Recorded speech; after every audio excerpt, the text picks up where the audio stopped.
Arrancamos ya este Generación Euro de este miércoles, 26 de julio de 2023 y como les habíamos anunciado, saludamos a un invitado muy especial, don Rodrigo de Rato Figaredo. Muy buenas tardes, gracias por atender a la llamada de Periodista Digital.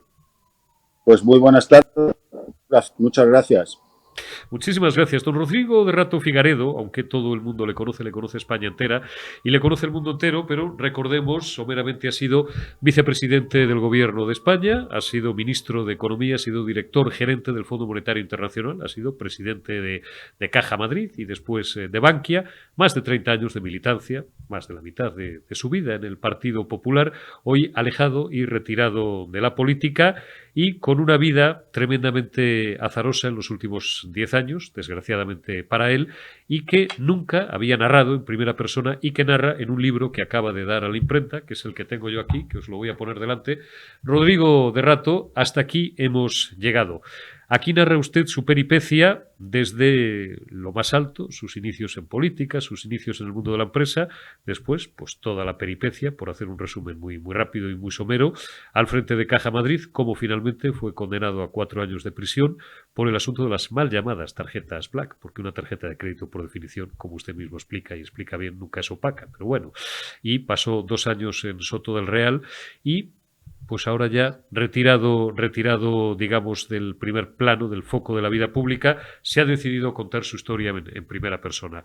¿Es un ajuste de cuentas el libro, que supongo que esto suena muy mal, me va a decir que no, o era un testimonio necesario precisamente del protagonista de los hechos que nunca había hablado hasta ahora? Yo creo que es más apropiado, más justo lo segundo, ¿no? Yo no ajusto cuentas con nadie porque creo que no hay ningún juicio de valor sobre nadie más que sobre mí. Hago algunas críticas que me parecen obvias sobre errores que cometí de cálculo o de decisión, pero otras personas no los califico. Ahora describo acciones, decisiones, circunstancias y ya el lector pues ya de ahí saca sus propias conclusiones. Pero ajuste de cuentas ninguno, porque no se trata de eso, no creo mucho en los ajustes de cuentas, ¿no? El pasado es y no hay nada que hacer con él. Está claro. ¿Cómo psicológicamente se afronta la prueba, probablemente la más dura o la más difícil para un ser humano, pues que ha dispuesto de una posición privilegiada, que ha dispuesto de mucho poder, que ha tenido seguramente económicamente la vida resuelta y que de repente, seguramente por causas que al principio yo entiendo que son difíciles de comprender, porque uno lógicamente, porque esto es humano también, tiende a considerarse una víctima, pues se ve sometido a un acoso, primero de los medios de comunicación, por supuesto, a un acoso judicial que probablemente, casi seguro en un sistema como el que vivimos, tiene un origen político y que termina en la cárcel. ¿Cómo una persona puede resistir esa prueba? Bueno, las personas resistimos mucho más de lo que creemos. La capacidad de supervivencia del ser humano es muy fuerte, mucho más fuerte de lo que creemos, ¿no? Depende, pues muchas veces depende de la suerte, incluso aunque la tengas mala, pero puedes tener buena suerte con la familia, con los amigos, con la salud y por lo tanto nunca sabes lo que vas a ser capaz de resistir, ni vas a dejar de resistir, ni cómo te lo vas a tomar, ¿no? Por otro lado, hay cosas que no aceptas, pero puedes entender que estaban dentro de, por decirlo así, de las reglas del juego, ¿no? Tú llegas a la presidencia de una entidad de crédito como Caja Madrid, suceden una serie de circunstancias que, aunque no sean responsabilidad tuya, sino del regulador, acaban llevándote a un cese por parte del gobierno. Bueno, no diré que es algo habitual, y a lo mejor ni siquiera es lo que tenía que haber sucedido, pero bueno, son cosas que suceden en la vida laboral de las personas, ¿no? El mundo está lleno de cosas que le pasan a la gente en sus trabajos, pues que no necesariamente son justas o apropiadas, y a mí me pasa igual, ¿no? Otra cosa es cuando te tratan distinto que a los demás, y peor. Claro, si te tratan distinto que a los demás y mejor, pues lo aceptas con más facilidad, ¿no? Es decir, cuando hay 66 personas condenadas por unas tarjetas de crédito, independientemente de los argumentos que se dan en el libro sobre esas tarjetas, etcétera, de los que ahora no creo que vayamos a entrar en detalle, y de repente ves que tú has devuelto el dinero incluso antes de que empiece la investigación y eres el único al que no se le tiene en cuenta esa atenuante, pues eso es más difícil de tragar, por hablar en términos coloquiales, ¿no? Uh-huh. Está claro que el momento más duro, usted va haciendo una narración detallada en su libro, bueno, insisto, de todo su sendero político y empresarial, y después, sobre todo, detallado de cómo llega usted a la presidencia de Caja Madrid, después de Bankia, de qué se encuentra. El momento más delicado, tal vez, y sigo desde el punto de vista humano, señor Rato, para usted no es tanto, pues digo yo, por ejemplo, la primera noche que uno pasa en la cárcel, ¿no? Que eso, pues imagino que tiene que ser tremendamente duro, sino porque usted lo describe con toda crudeza en el libro, el registro de su domicilio, delante de su mujer, delante de sus hijos, delante de sus vecinos, la forma que tienen, lo atípico que supone que las personas que se encargan de ese registro, y usted, claro, es que ha sido ministro de Economía y Hacienda, son agentes o funcionarios del Servicio de Vigilancia Aduanera, que no todo el mundo lo sabe, no dependen de Interior, sino de Economía y Hacienda, ¿no? Y no quiero calificarlo de sañudo, ¿no? Pero quizás una dureza o una crudeza un poco impostada, un poco excesiva, a la que usted es sometido, hasta llegar incluso a esa escena famosa donde le meten a usted en el coche policial de una forma pues poco presentable y que con otras personas pues a lo mejor no se tiene. Amén de que además hay allí un montón de cámaras avisadas con antelación de que eso se va a producir. ¿Fue ese el momento más duro para usted? Ese fue un momento muy duro, ¿no? Pues porque tus vecinos te ven salir en unas circunstancias por hablar en plata. Besa tiene, pues Rodrigo tendría entonces 16 años o 15. Bueno, pues impactado, ves a tus hijas que llegan, a tu mujer. Es algo muy duro. En mi casa había por lo menos 20 funcionarios del Servicio de Vigilancia Aduanera, es decir, debían haber venido a pasar la tarde, porque para registrar una casa con 2 o 3 bastaba, ¿no? Pero desde allí vinieron 20. Después eso, efectivamente, sales con unas cámaras ya avisadas, se te dice que estás detenido, después no estás detenido. Aquello fue muy difícil, muy difícil. Pero bueno, como le he dicho antes, o como te he dicho antes, es que aguantamos mucho más de lo que creemos. No es una cuestión de mérito, es que tenemos un sentido de la supervivencia muy profundo. Usted está ahora, felizmente supongo, alejado de la política, alejado del ruido, del primer plano. Supongo que vive la política como mínimo como un español más, o a lo mejor hasta con mayor indiferencia, si cabe, precisamente porque la ha conocido desde lo más alto. No sé si es un error preguntarle si tiene alguna opinión o alguna valoración sobre los recientes resultados electorales y el panorama que se abre bueno, pues ante nuestros ojos para los españoles, el panorama inmediato que es incierto, o insisto, lo vive usted con una calculada distancia, que además a lo mejor hasta sería sana en su caso. Bueno, pues no lo vivo con distancia. A mí la política me ha interesado desde que era muy jovencito, ¿no? No lo vivo con distancia. Tampoco lo vivo durante más de 30 años. Bueno, pasado, las elecciones han producido. Las elecciones tienen dos determinantes, ¿no? Uno, lo que queremos los votantes, y otro, la ley electoral. Y la ley electoral española es como es. Y tenemos lo que, en parte, en una gran parte, sin duda, lo que queremos. Por eso votamos, yo voto siempre. Y en parte las características que impone una determinada ley electoral, hay muchas, en países democráticos como Estados Unidos, como Inglaterra, como Alemania, como Francia, como Italia, como nosotros. Y bueno, pues nuestra ley electoral tiene unas características muy claras y bueno, las vamos viendo elección tras elección.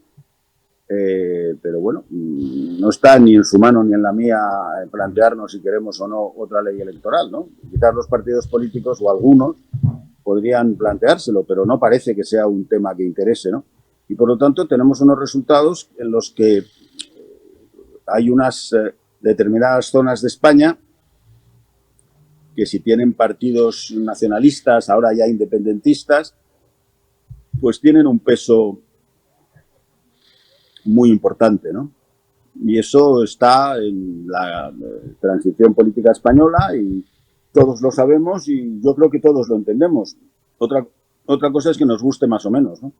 Ya. Usted que tiene experiencia internacional al más alto nivel como director gerente durante 3 años, con rango de jefe de Estado, que lo tenía, del Fondo Monetario Internacional y por tanto conoce el pulso, pues no sé, de lo que se llaman las manos fuertes, ¿no? De los grandes inversores, de los grandes fondos extranjeros, de cómo se nos ven los cenáculos financieros y políticos extranjeros. ¿Cómo se nos ve a España con este panorama? ¿Tan mal como nos vemos nosotros a nosotros mismos? Bueno, no necesariamente tan mal. Eso, cómo se nos ve, lo vemos en cómo evoluciona nuestro crédito internacional, cómo evolucionan nuestras inversiones internacionales. No, España tiene una gran suerte, tiene dos grandes suertes, ¿no? Independientemente de nuestra valía, que también es importante, y la de nuestros empresarios y la de nuestros trabajadores, etcétera. Una es que geográficamente estamos en una zona del mundo buena, y hay otras menos buenas, y la otra es que estamos dentro de uno de los 3 bloques económicos importantes del mundo, que es la Unión Europea. Y eso nos ayuda mucho, ¿no? Nos ayuda mucho. En estos momentos todavía pues nuestra deuda pública está protegida por el Banco Central Europeo, ¿no? ¿Eso va a durar eternamente? Pues yo no lo sé, no tengo ni idea. Pero yo no apostaría que vaya a ser eterna esta protección, ¿no? Que tanto a Italia, no somos los únicos, tanto a Italia como a Grecia, como a nosotros y como a Portugal, pues nos da el Banco Central Europeo. Cada vez es una protección menor, pero todavía existe, ¿no? Entonces, bueno, no nos ven tan mal, mientras que exista esa protección y estemos en una situación. Bueno, somos un país con un nivel de desarrollo importante, de seguridad jurídica, etcétera. Pues tenemos un valor en relación a lo que pueden pensar los inversores extranjeros, ¿no? Eso no es todo, porque claro, los que vivimos aquí dentro, pues también queremos ver si nuestra prosperidad crece, ¿no? Y ahí los números nos indican que desde hace ya muchos años nos vamos quedando rezagados, ¿no? De nuestra renta per cápita, es decir, la riqueza por cabeza de los españoles va bajando en la media de la Unión Europea y en la media del euro, y eso indica que otros lo hacen mejor. Bueno, yo creo que esa es una parte no sé cómo decirlo, del debate económico que sería necesario plantearse, ¿no? Así Pero bueno, es. ahora acabamos de tener unas elecciones y los temas han sido otros.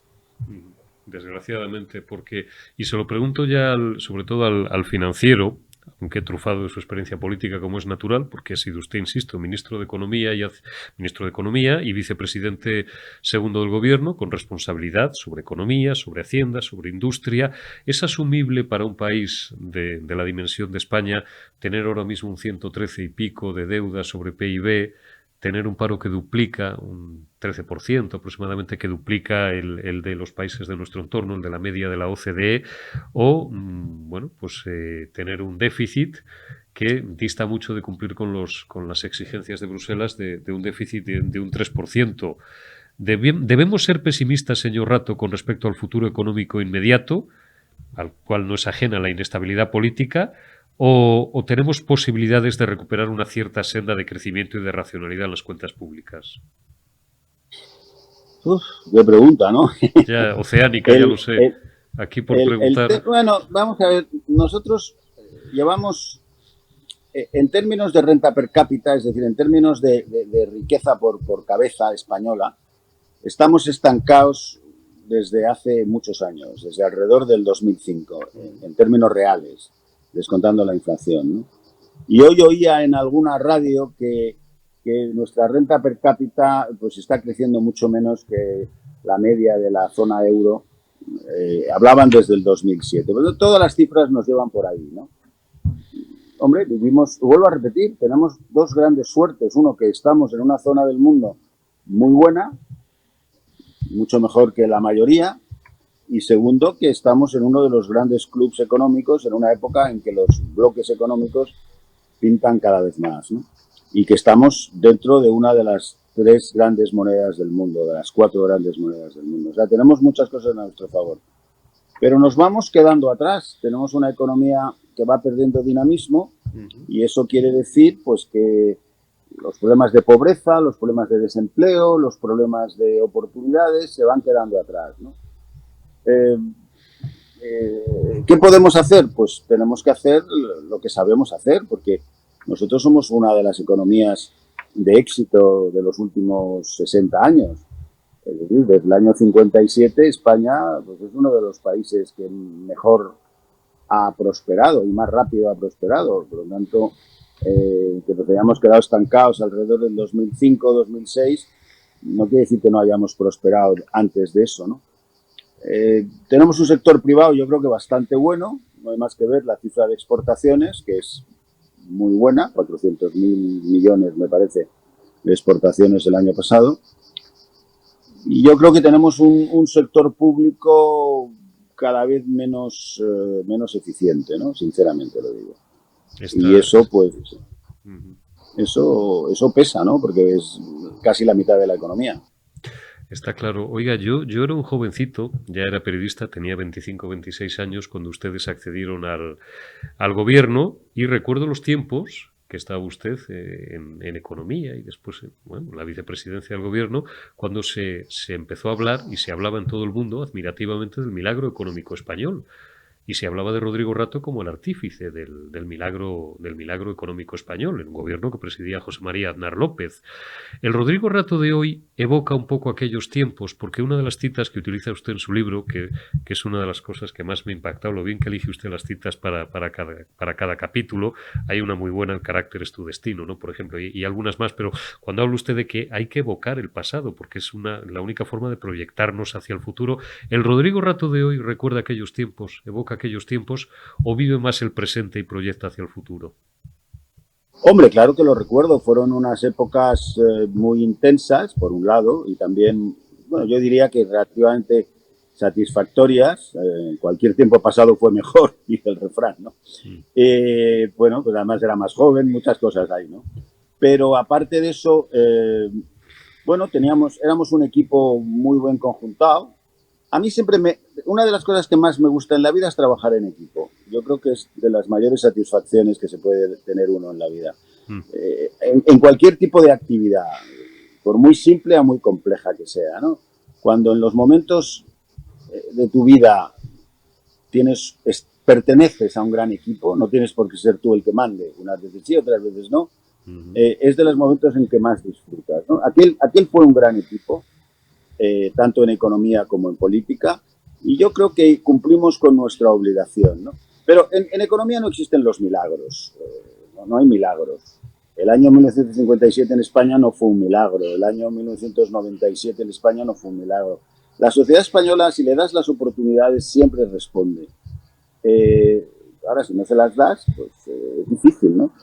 La seguridad jurídica, las buenas leyes, el que la administración sea dinámica y todo eso,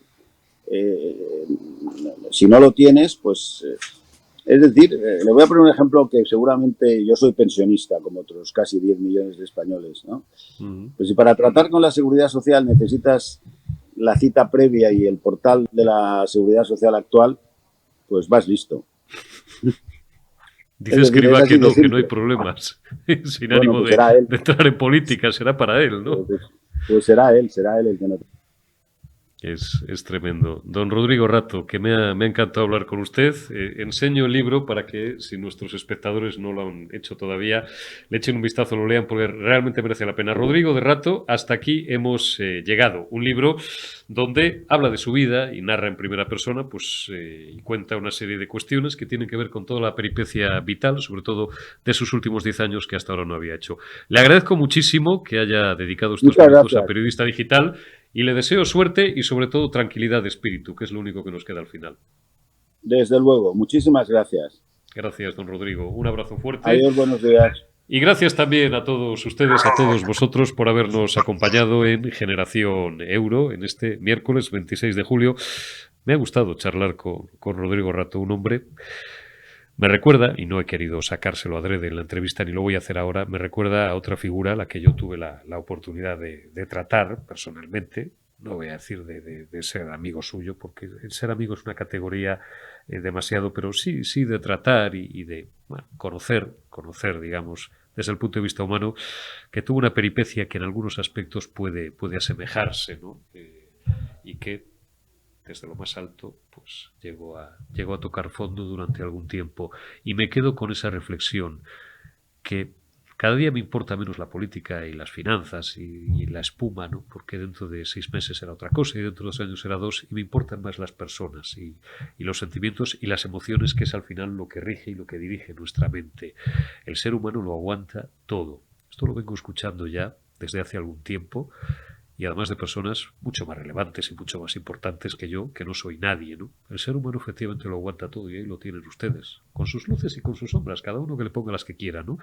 Pero un hombre que vive felizmente, retirado, pero con criterio, con interés y con implicación, como un ciudadano más, los avatares de la vida pública, lo que nos pasa, y que conserva una lucidez de juicio que lógicamente le da su experiencia y su preparación y su formación, casi 40 años al servicio de España, desde puestos políticos, desde puestos financieros y sobre todo con una tranquilidad de espíritu que es absolutamente envidiable.